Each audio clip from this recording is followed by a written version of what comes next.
Ako si Monica Abeba.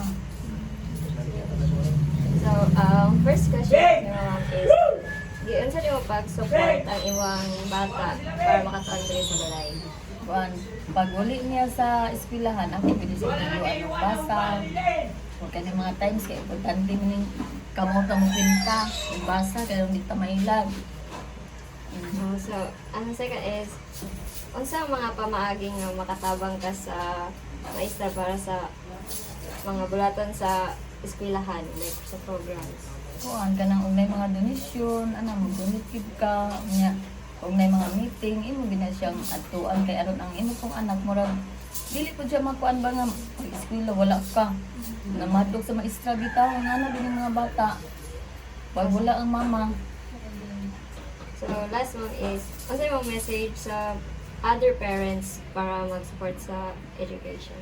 Kuan kinahanglan gid ang mga mama kung unsay giingon sa bata nga man ay meeting mo gid ka. Og nay mga amoton panikamutan ila nimo nga mahatag nimo kay ang bata og dili sa nimo suportahan dili ka nag-eskwela magsigig absent. Kay madlog gid sa maestra nga man yung amo niya wala diha amo absent. Mao na. Thank you. Thank you.